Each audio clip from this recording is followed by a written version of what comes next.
Well, hello there, Yogi, and welcome to Yoga Foundations.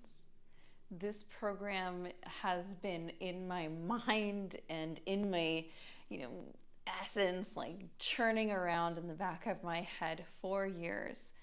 And I can't believe it's finally coming together in something that I can offer you as a 21-day self-paced experience. Over the course of the next 21 days, you will have a lot of short 20-minute to 45-minute practices that are very accessible, that are designed to be adaptive and mobile and supportive.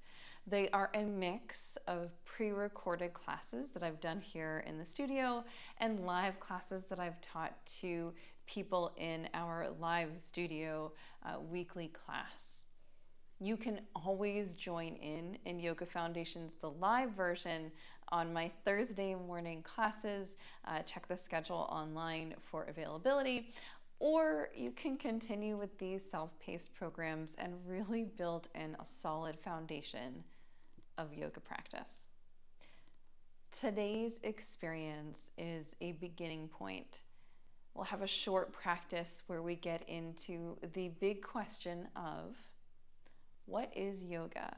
So very often, kind of what we've been taught to believe that yoga is like a set of stretches that you can do that are gentle and accessible for people. And if you're led to believe that, which is a very sanitized and simplified version of a much bigger, larger, broader, and much older practice than most of anything else that we do in our modern day-to-day lives. There is no other fitness modality that has been around as long or studied in as much depth as yoga. There is no other, physical practice that gives the mind-body inner awareness experience that yoga offers. And I can say all of that, and you can still have no idea what yoga is. Honestly, I think as yogis, that continues to be a question that we ask ourselves over and over the course of our practices in our lives. But I've got to answer you today, and we are going to need to get moving on our mat. So rather than, getting into philosophy and, really going on tangents here, a simple way to speak about yoga is to say that yoga is union. Yoga is the union of the mind, of the body, and of the spirit, the essence, the part of you that is unchanging and a little unexplainable. Yoga is founded on the belief, principle, idea that you, as a being alive in this world, are not just your thoughts, right? You're not just the things that you think in your mind. You're not just the ideas you write down on paper. You're not just the social media posts that you make. That you're not just your physical body. You're not just how you appear, how people judge you, what you look like compared to other people, what you wear, what you dress like, how you present yourself. You, as a being, are a combination of those two things, your thoughts, your mind, your emotions, your feelings, your physical body, your form, your physical experience in this world.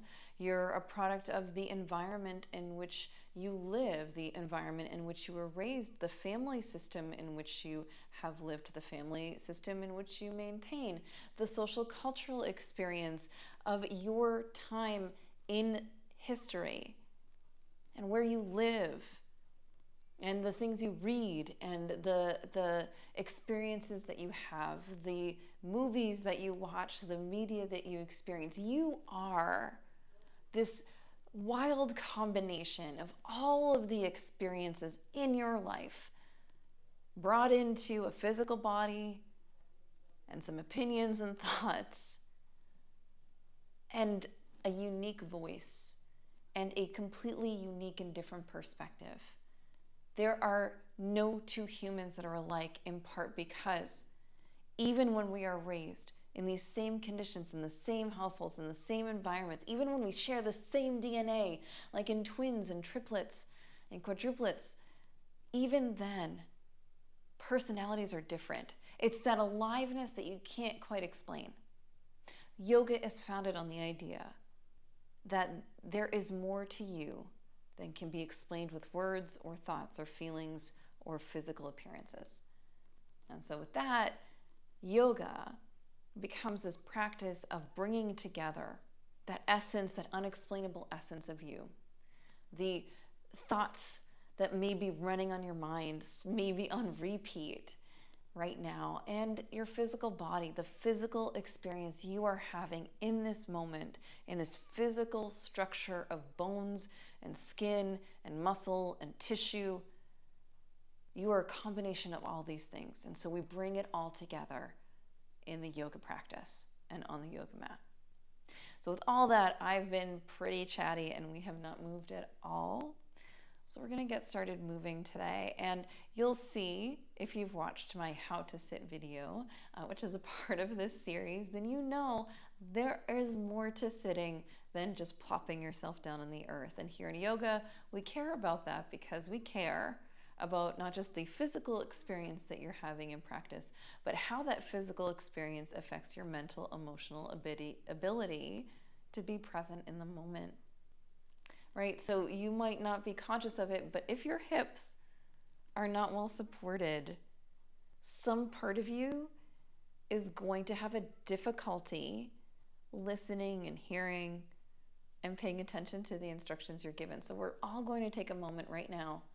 You can tell I teach children's yoga because I'm doing that thing right now. We're all going to take a moment to make sure that our seats are exactly what we need them to be. I'm going to move my notes to the side, but keep them nearby because this is such an important subject and an important experience that we get to have together. So for sitting, what I typically have is a gray blanket. If I'm sitting for a short time, then that gray blanket can be, in a quarter fold. But if I'm sitting for a period of time, which I will be a little bit more today, then I'm going to fold it up a little higher. I'm going to double the height of it. And then, as I put my sits bones down on the blanket and cross my ankles, I have a little bit more height. My hips are elevated a bit more. And now, suddenly, with a little bit more physical comfort in the body, I can listen and pay attention to what I'm doing a lot better, and so can you. So take the time to pause the video and adjust your seat as you need to, and find your comfortable seated position. So once we've got our comfortable seated position, we're just going to take a moment to move the pelvis a little bit forward and back. And this is something we'll do in a couple of days. We're going to build on this experience, but just know that the experience, the movement of your pelvis is very potent, very important in our yoga practice, and also very important for the health of your back, your spine, your hips, your knees, the whole thing. Pelvis is super, super important. And so just building that awareness by rocking a little forward and back will help us to find an even position on our yoga blankets. So once you've kind of rocked forward and back enough, make your best guess. Start to slow the roll, slow the movement until you can get into kind of an even position where your pelvis is not tilted forward or tilted back, where you're not cranked over to the side or the other side. You're kind of even and tall. And then let's bring shoulders up to the ears. You can maybe kiss the earlobes with the tops of your shoulders. Give yourself a breath in and draw your shoulders down your back. When we talk about yoga is union, a big piece of this is really allowing ourselves to relieve the pressure that builds up in the physical body on a day-to-day basis with all the stresses and the habitual movements that we have. And so what we're going to do in this practice today really is kind of just allow the body to move a little bit bigger. Let's bring shoulders up to the ears again. Give it a breath in. Exhale, draw them down your back. Feel free to make some noise. We'll talk about breath later in this series.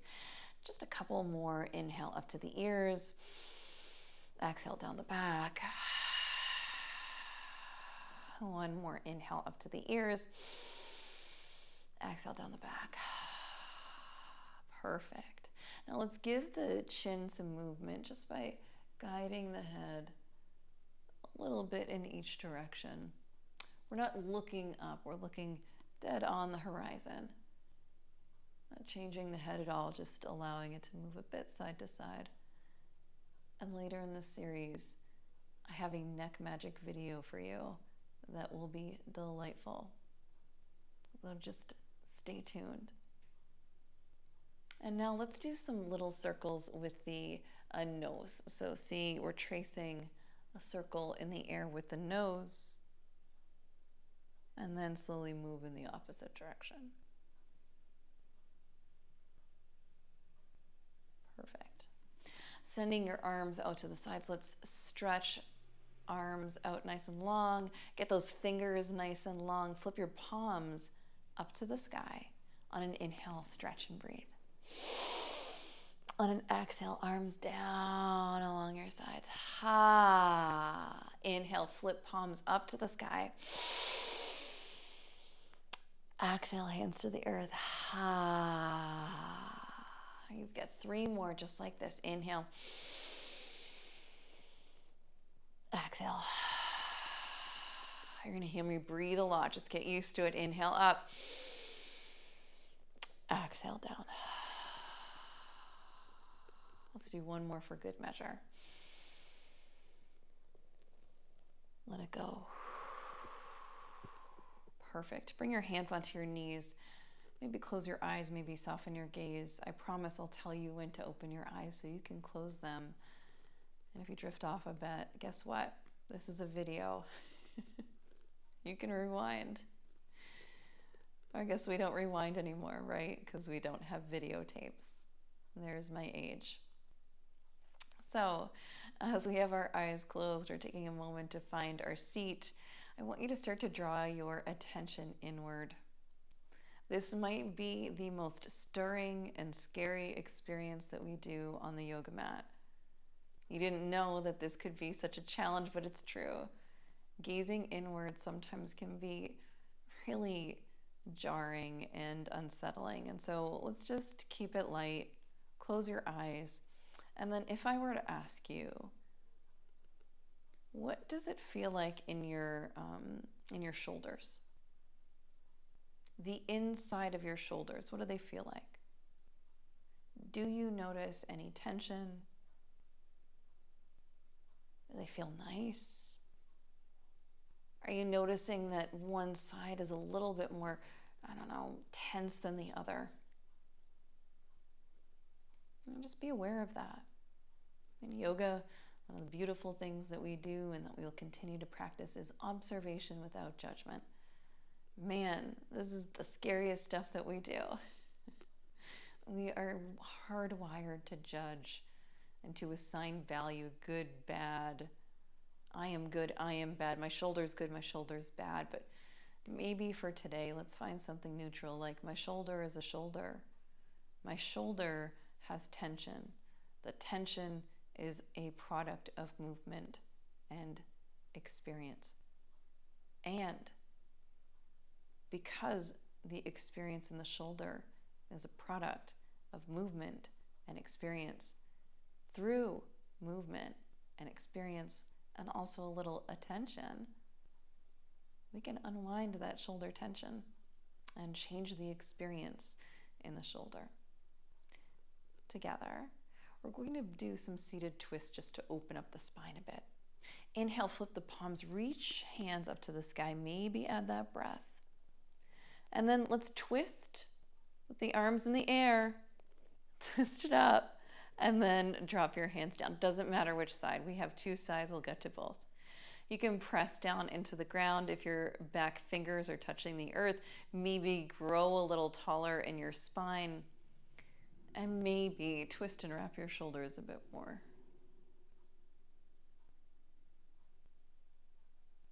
How is yoga union in this shape? Well, in this practice, in this moment, we may be offering some spaciousness to your shoulder and also a little bit of wrapping and releasing in the ribs. Sometimes we are hardwired to push and press the body until the absolute limit of the range of motion. And so for this particular practice, as we are practicing union, I want you to notice if you're pushing just a little too hard, just a little, like, can you go any further? And if that answer is no, we have to backtrack a bit. You have to come back at least 20%, maybe 25%, so a quarter of what you had. Let's give it just one more breath on this side. Let it go. We'll come back to center. Let's send hands up to the sky. Big breath in. If you want, you can bring them down through heart to center. And then bring your hands onto your knees. Close those eyes. Check in with your shoulders again. Do the shoulders feel the same? Do they feel different? If so, in what way? It's okay, by the way, if you don't have an answer to that question. This is the sensing that we build on the yoga mat. Let's give it just one more moment or two to kind of feel into the shoulders, feel what we're feeling, feel nothing at all. Sit in patience, waiting for the next instruction. And then when you're ready, flip up those palms. Let's reach up to the sky again. Send your hands in the air, and then returning in the opposite direction and dropping the hands down. And so on this side, let's sink sits bones into the earth, press up through the crown of the head, maybe twist a little bit more. And just like before, maybe slowly, because it does take time for the body, but slowly twist to your edge and then back down 25%. We'll talk more about why it's so important, right, to give the body space and not always be at the edge, right? Life is not meant to be a, like an extreme experience. Life is not an extreme sport. It can actually be really gentle, and it can still be a lot of fun, probably a lot less stressful, which may give you some more years and definitely some happier ones. So let's press into the ground, get a little bit taller. Big breath in. And then slowly come back to center. Congrats, dear yogi. That's our practice today. As we go through this program, a lot of the elements that we brought in today are going to be brought in different ways. I'm going to talk to you about checking in with what's going on in your body. I'm going to talk to you about feeling and sensing in between each shape so that you can get a sense of starting to build this internal library, this encyclopedia of what it feels like in your shoulders, of what it feels like in your hips. And the more you show up, right, the more you can build that encyclopedia and really understand what each page says. Yoga is a journey. This practice is a practice. It is not a performance. There is nothing to achieve. This is all experiential. And I hope that that gives you some peace and ease. Maybe a little bit unsettling, who knows, right? We all are wired a little differently. And for those of us that are higher achievers, it can be hard to know that the purpose of practice is to practice, right? Not to achieve. And that's what it is. So over the next 21 days, we are going to practice. And then hopefully in the 21 days after that, you'll practice some more. And who knows, slowly over time, you can develop a practice that has you all of a sudden being able to do that internal check-in without being on the mat, to be aware of what's going on with your shoulders, and even better, to know what twists and turns and adaptations to make them feel better. Plus, you'll have that neck magic video, which is so good, and some really nice, gentle practices that you can do anytime. Have a great rest of your day or evening, dear yogi, and I will see you again tomorrow. Namaste.